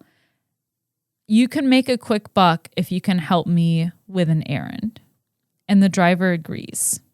So Clark Rockefeller and his daughter, Ray, are on a supervised visit at the park strolling around.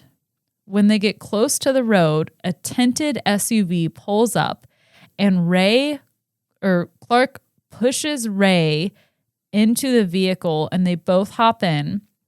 And as Clark is getting into the SUV, he pushes his court-appointed social worker to the ground and they speed off, leaving this social worker behind. Clark Rockefeller had just kidnapped his daughter. The police ask Ray's mother and Clark's ex-wife, Sandra, to make a statement to the public. A video is put out with Sandra asking for a safe return of Ray. Clark is estranged from his wife, and she ends up revealing that she doesn't know who he is, but she just knows that he is not Clark Rockefeller. What? The police call... Wait, I'm sorry. What? The man on a supervised visitation with his daughter was not him? It was him. That was his name, but she's like, I don't think he is who he says he is. As in her ex-husband? Yeah. And the daughter didn't pick up on that? And the social The daughter is worker? like 5. But you would know if that wasn't your dad. No. That's always been him. That's always been the name he's gone by. But she doesn't think that he's an actual Rockefeller. Oh, like he's famous, not who he said he was. Yes. Oh, okay. Like the famous American family, the Rockefellers. Right. I mean, that would make sense. He lived that. He lived that I'm lifestyle. sorry, this never came up before he kidnapped her daughter. Well, we'll get to it. Okay. I'm so confused. I know. It's all going to come together. So the police get in touch with the actual literal Rockefeller family. And they're like, hey, you got a Clark in the bloodline? And they're like, what? No, they can't find anything on this supposed Clark Rockefeller. So there's really only one family with that name? Yeah. There's no poor Rockefellers. I mean, the way he was living, no. He wasn't a poor Rockefeller. But like there's it's not like Johnson. Like there's one for sure. Do you know any Rockefellers? No, but like it seems unlikely that there's only like one, like that one family would know all their descendants. This isn't just a family. I know what the Rockefellers are. I'm not talking about the Rockefellers. Oh. I'm talking about the specific family that we're talking about. I can skip ahead. Okay, never mind. You want me to? I'll trust you. Basically, Alex so mad at me right now. We're gonna fight. Sandro's a very wealthy woman, and Okay. this guy Clark Rockefeller married her. Oh, And she was bringing in all the money. Okay. Exactly. Yes. So the police call the actual Rockefellers in this investigation of this kidnapping. They're like, we don't know who the fuck that is. They can't find anything on this supposed guy named Clark Rockefeller. So they go to his apartment. They find a wine glass that was left in his sink. They dust the wine glass and they get fingerprints. From his fingerprints, they're able to link him to an application for a license for a stockbroker.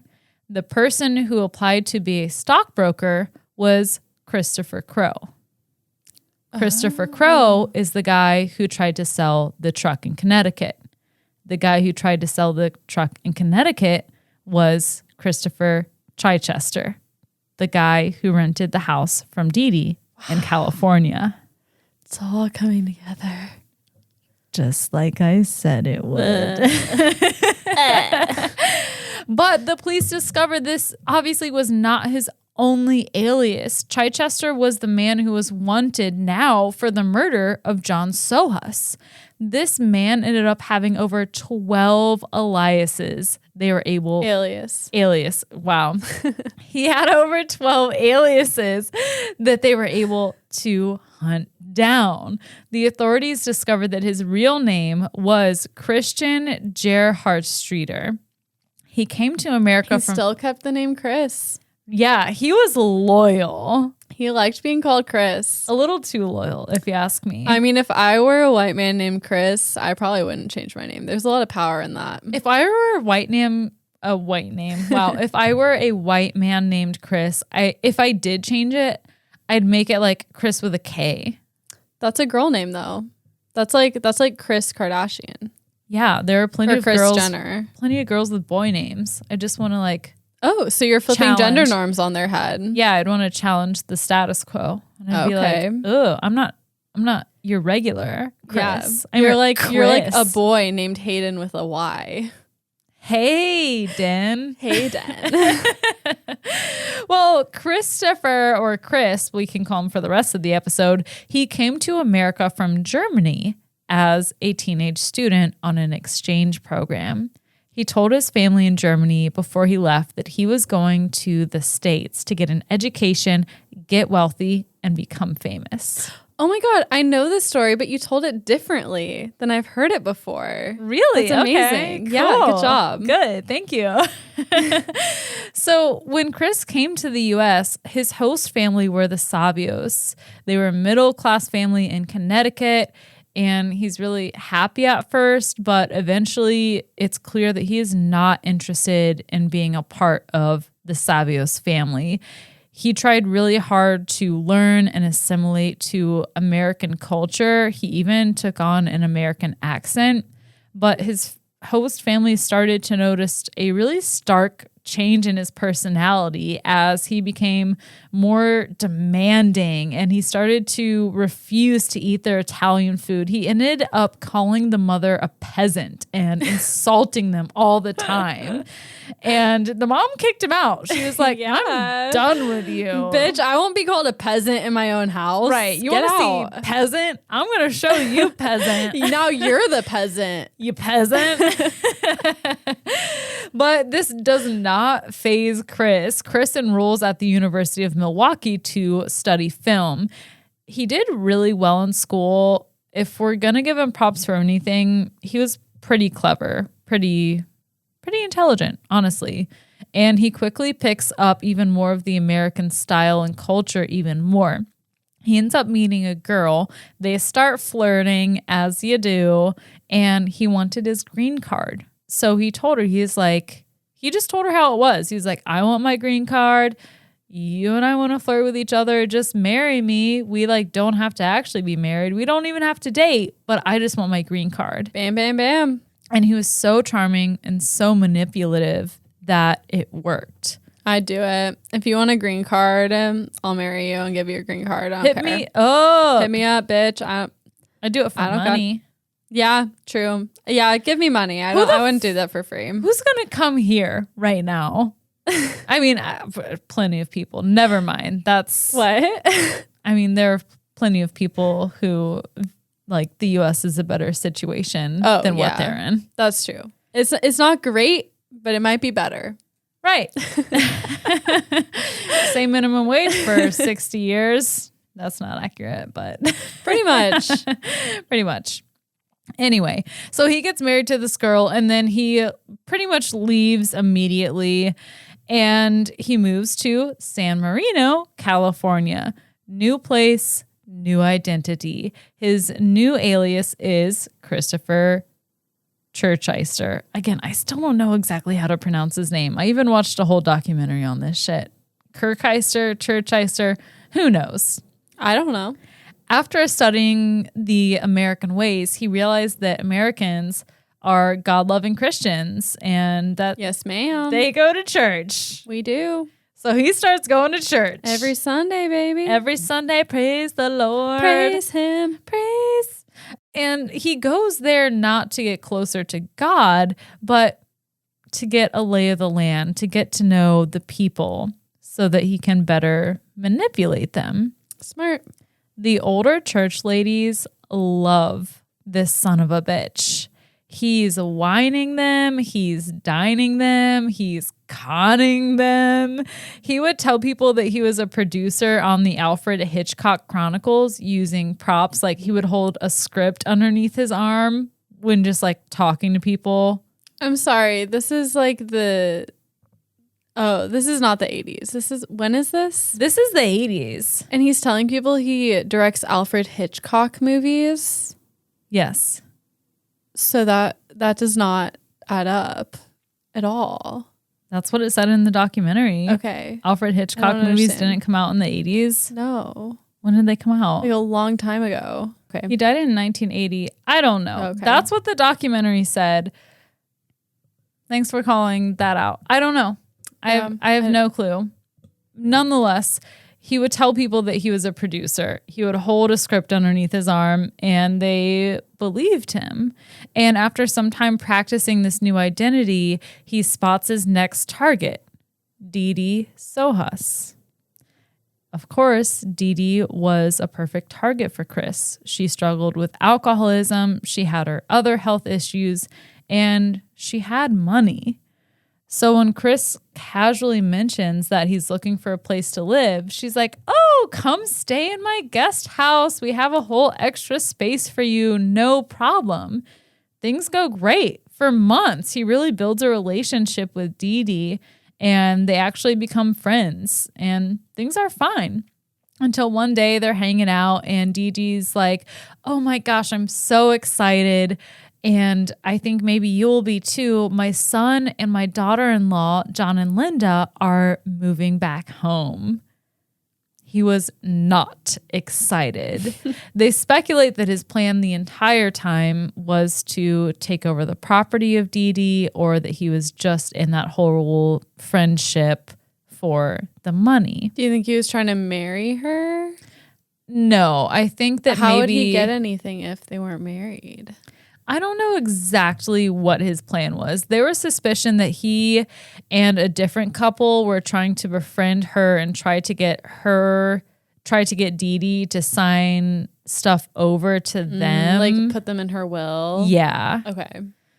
And John was immediately suspicious of Chris from the start. John thought that Chris was after his mom's money, and he even went to his mom with these concerns about it. But Dee refused to believe it. She defended Chris, and John and Linda actually looked up the credits that he said he produced. And this is probably what you pointed out. Like, he probably wouldn't have even been alive during the times that he said the Alfred Hitchcock movies came out, because when they looked up these credits, of course, he wasn't on any of them. It was probably just a dumb oversight. Yeah. But Dee was like, no, there must be an explanation for it. Obviously, Chris was not excited that John and Linda saw him for the con man that he was. So he hatches a plan to protect his identity. That's when John and Linda disappear. Okay. When Dee asks Chris if he has seen them, he knows nothing. And if you know one way to raise suspicions, Chris does. After that, he flees immediately, leaves everything, doesn't leave any trace of himself, no forwarding address. And as we already covered, the missing persons case for John and Linda goes cold.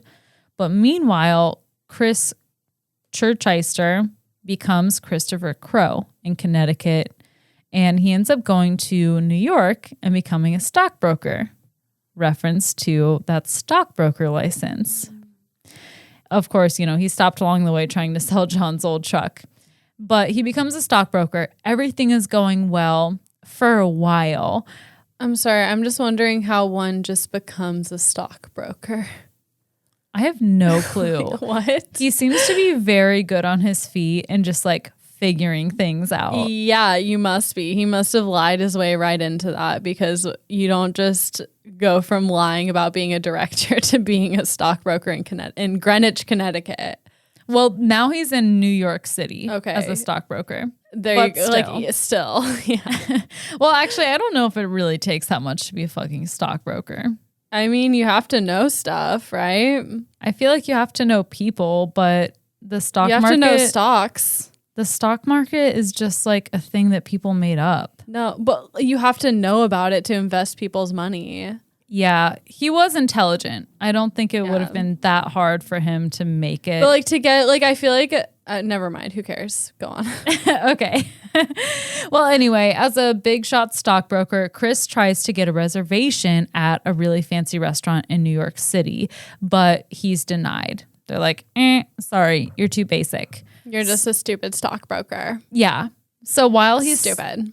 he is stupid, but he's like, I'm not fucking stupid. He says, I'm sorry. I should have given you the name of the party. It's for Clark Rockefeller.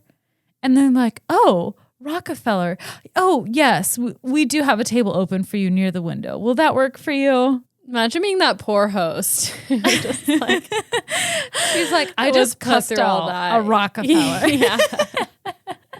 So now he's like, I'm a Rockefeller.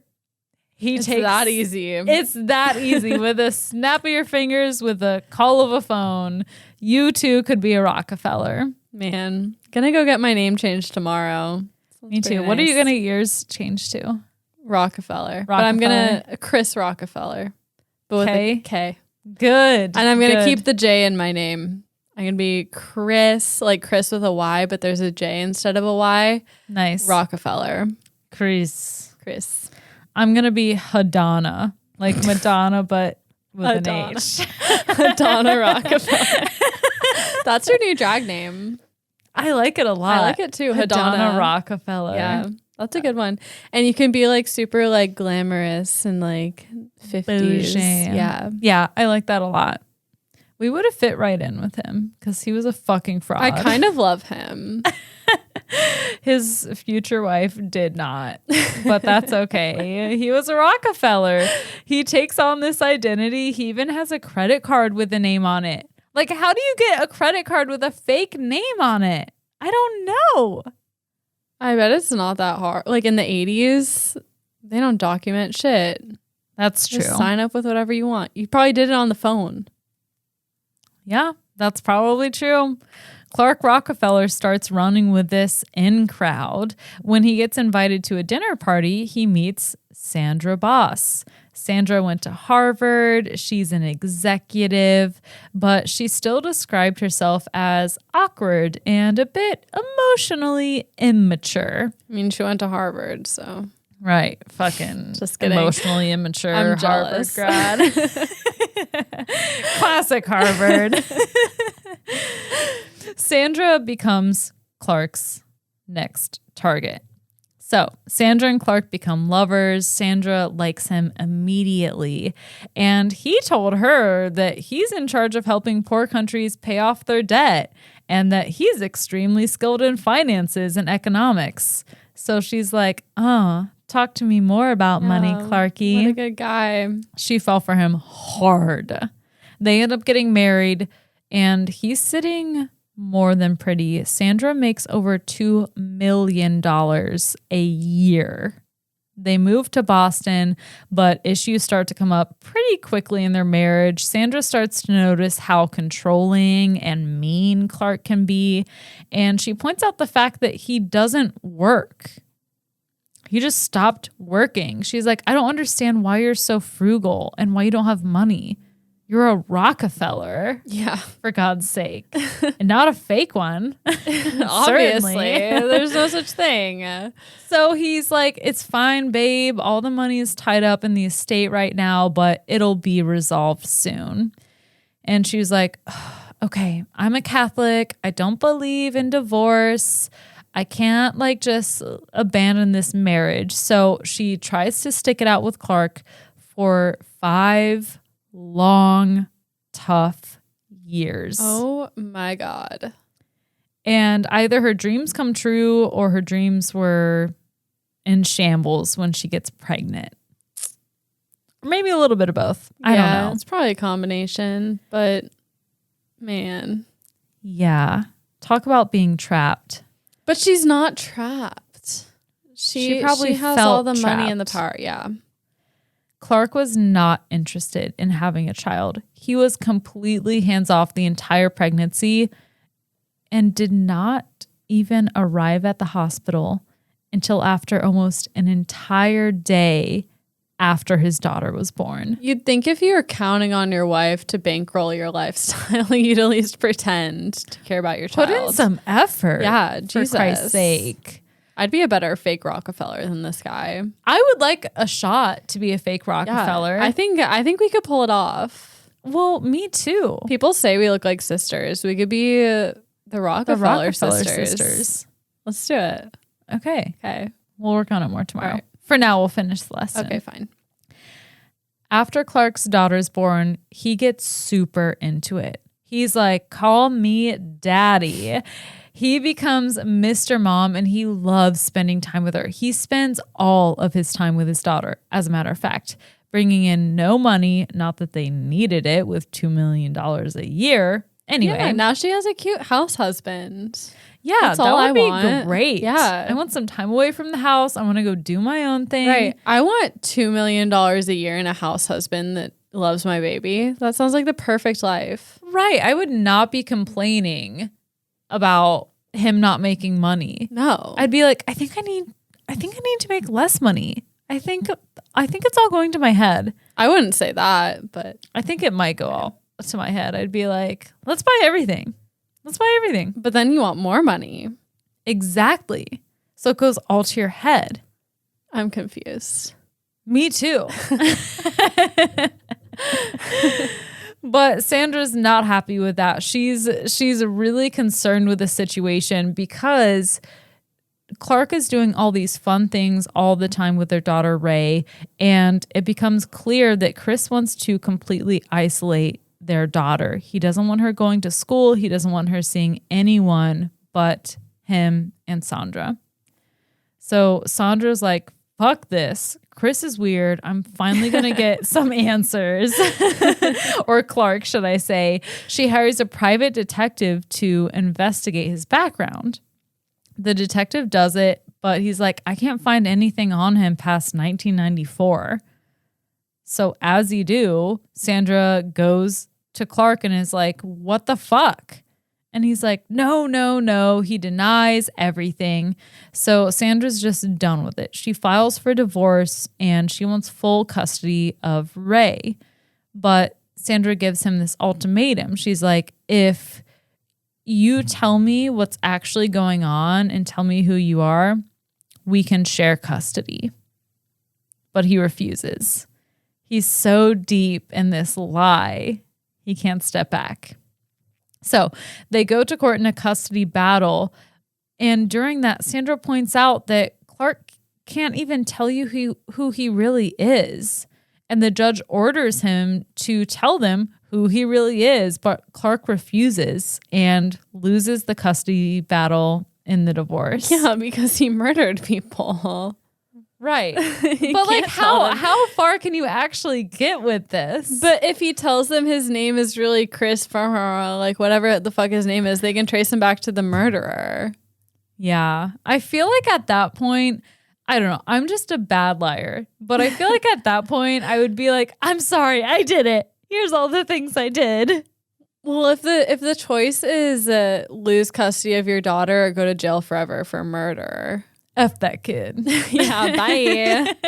That's a good Drop point. kick that bitch. But he's a man with a plan. So he loses custody, but this is when he abducts his daughter. He's like, I don't care if I have to do it legally or illegally. But he must have really loved his daughter.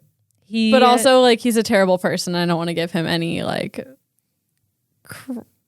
anything. But it seems like he did really love. He probably just wanted daughter. Control. That's what I'm saying. Yeah. He wanted control, and although it seemed like he really loved her, it may have just been a part of a bigger plan. Yeah. So He's obviously a that's shitty. terrible person. Yeah, awful. And like, I want everyone to know that all my jokes about loving him are jokes. They're not real. big time jokes. He's terrible. This guy is shitty as Yeah. fuck. So Clark kidnaps his daughter, and the ultimate goal was to make it to Baltimore with Ray. In the divorce proceedings, Sandra paid out Clark $800,000 in cash, and Clark buys a house in cash in Baltimore under the name Chip Smith. Another Chris alias? I know. Outfit Pick a change. new name. Like, there are endless amounts of names. And you choose Chip. That might be arguably the worst name I've ever heard. Definitely. Like Chip? Chip Skylark from Fairly Odd Parents. Like, I knew that Right. was bad as a kid. Or fucking Chip Gaines. Yeah. No. Yeah. No. Something about him I do not like. Something's a little off. Something's off. Joanna's. I like Joanna. I like Joanna. But Chip, Something's a little off about Chip. Yeah, I agree. You heard it here first. We don't like chips. Except for when they're dunked in Nutella. No. Wrong. When they're grocery store chips. What? The chocolate chip cookies you guys are eating. Sorry. Oh. Yeah, we like those. I thought you were just talking about tortilla chips. And I was I'll like, edit It's like, that out. yes, I like grocery store chips. yeah. I've never had another kind of chip. It goes on set. Good one.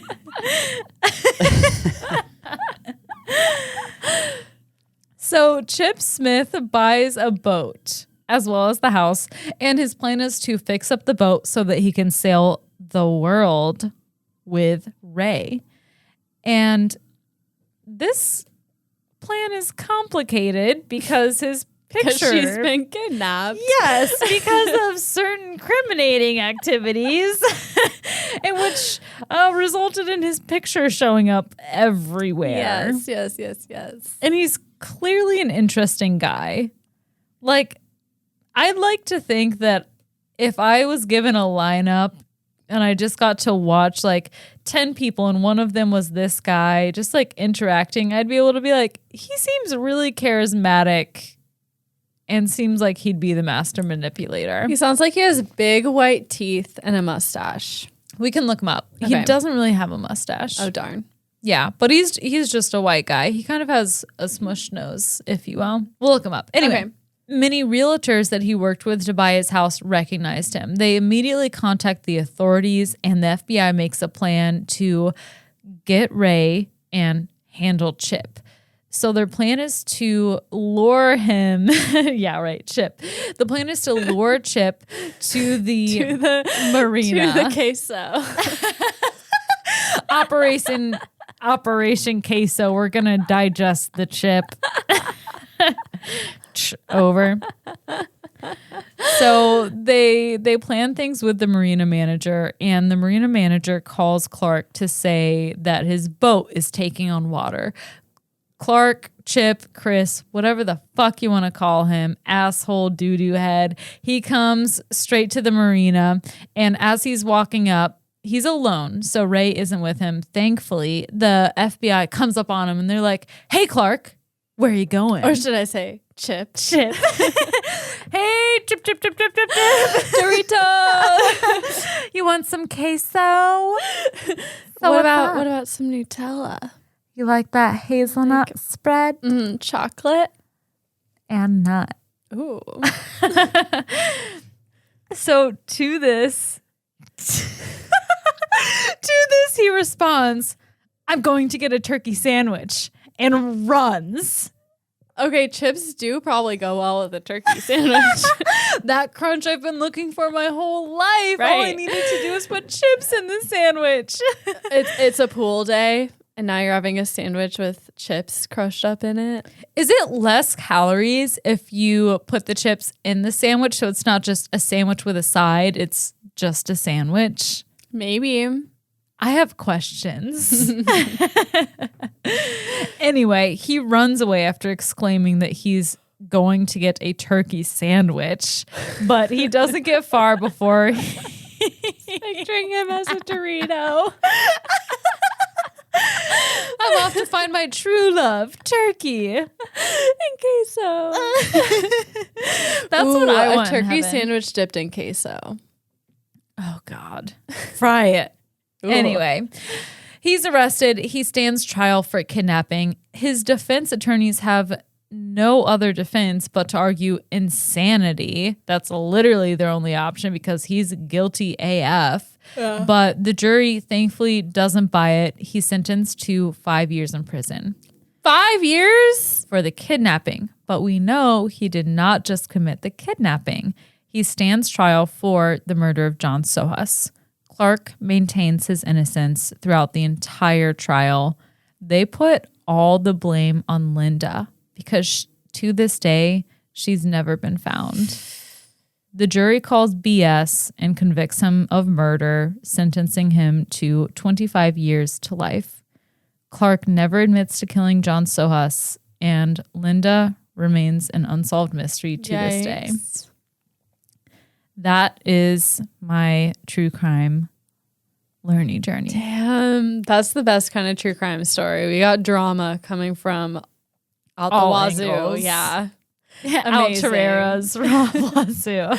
Amazing. Fuck that guy. Hope he rots in jail. Literally. Yeah.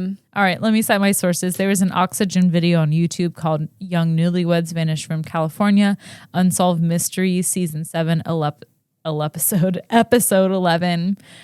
An article called Fake Rockefeller with 4 aliases convicted for... Alias. Damn it. Fake Rockefeller with 4 aliases convicted for decades-old disappearance of newlywed by Ali Vander Hayden, the CharlieProject.org under Linda Sohus, Reels, the talented Mr. Ripley Clark Rockefeller story, The Murder of John Sohus, and the Wikipedia page for Christian Gerhardt-Strider. Ooh, okay, that's all I've got. Good job. Thank you for that amazing learning journey.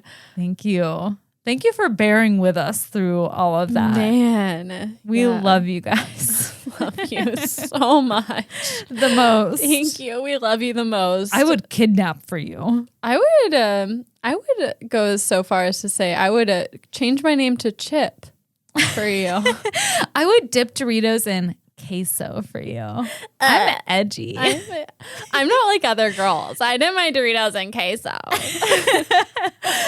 No. Thank you guys so much for listening. If you enjoyed this, please rate, review, and subscribe on Apple Podcasts.